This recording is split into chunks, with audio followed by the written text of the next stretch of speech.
Next one is a limit test for heavy metals.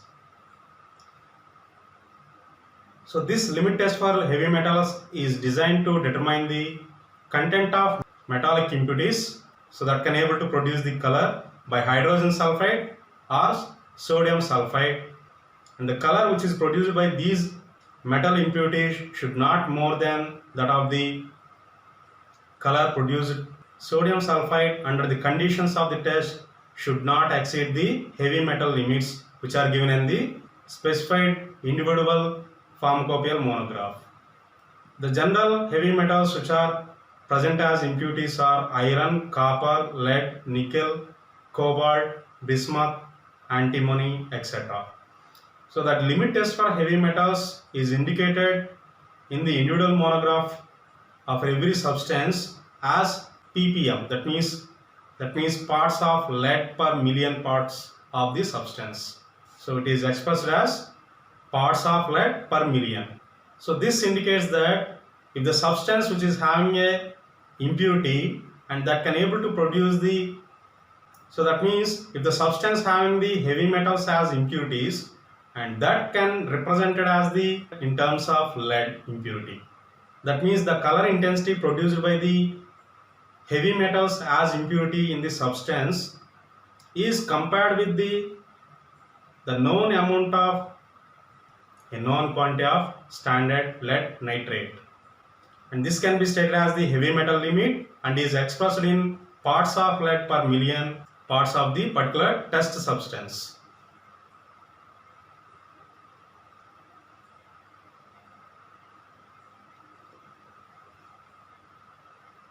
So the reaction involved in the limit test for heavy metals is nothing but there is a reaction between the heavy metal ion and hydrogen sulfide under the prescribed conditions of the test, under the prescribed conditions which can able to form the metal sulfides, which shows the brownish color, and when the brownish color intensity of the test solution is compared with the intensity of the color of standard lead solution, if the intensity of brownish color produced by the test solution is less than the intensity of brownish color produced by the standard known quantity of lead solution, that indicates that substance is passing the limit test for heavy metals, and vice versa. That means if the intensity of brownish color produced by the test solution is greater than the intensity of brownish color produced by the known quantity of standard lead solution,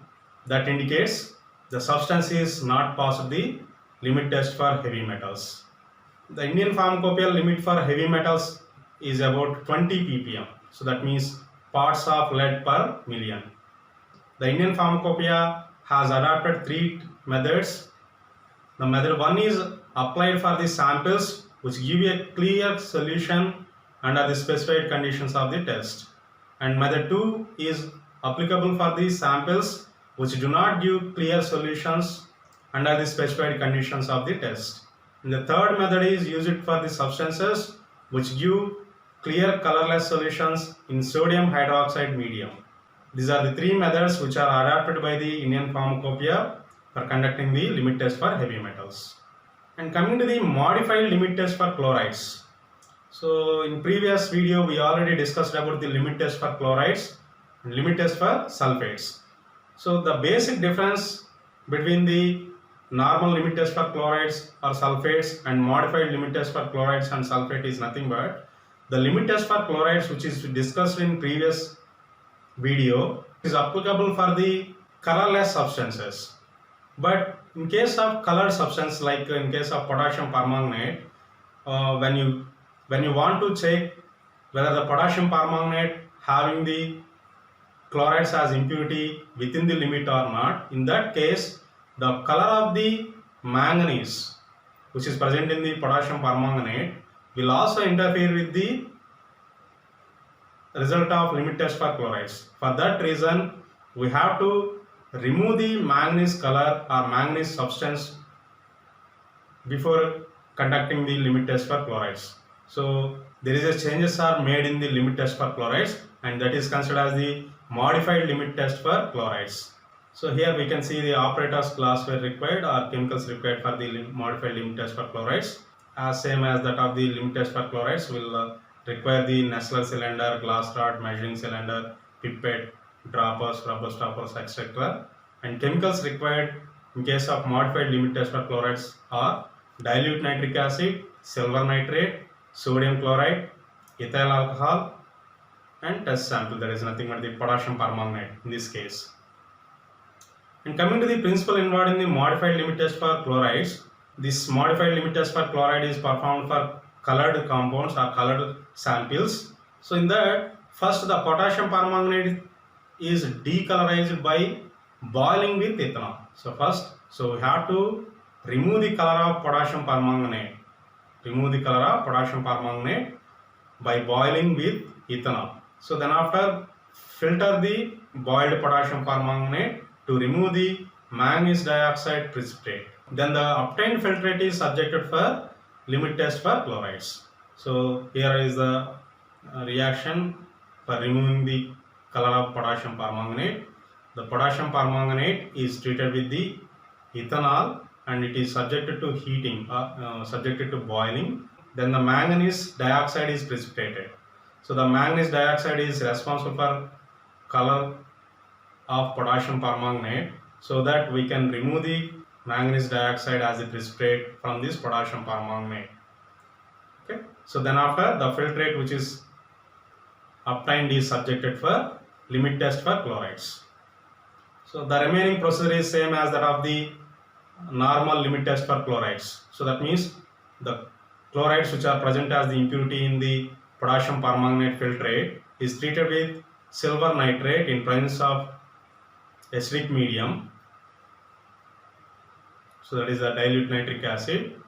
So then we can get the silver chloride as the precipitate.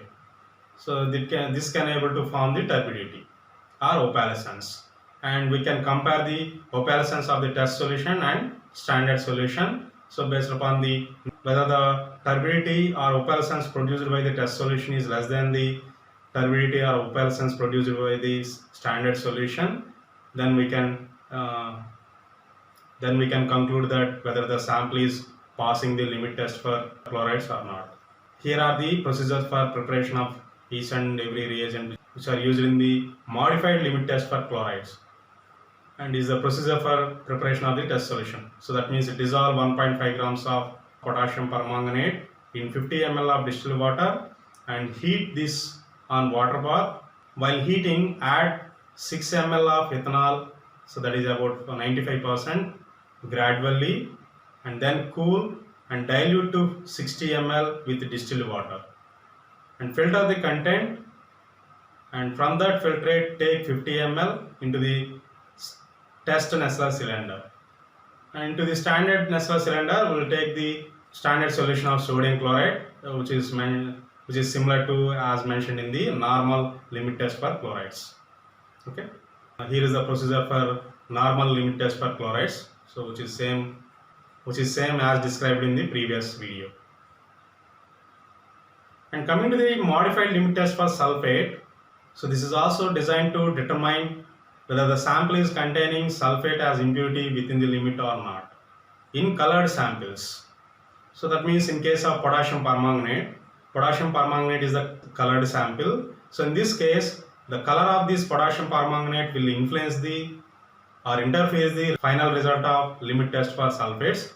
For that reason, there is a modification is required in the normal limit test for sulfates. The modification is nothing but the potassium permanganate or the colored substance is subjected to remove their color. So in case of potassium permanganate, the color of the potassium permanganate is removed by boiling the potassium permanganate with ethanol. So while heating, so there is a reduction takes place. So as the potassium permanganate is the oxidizing agent, ethanol will act as the reducing agent. So there is a redox reaction takes place. Thereby the manganese dioxide is formed as the precipitate.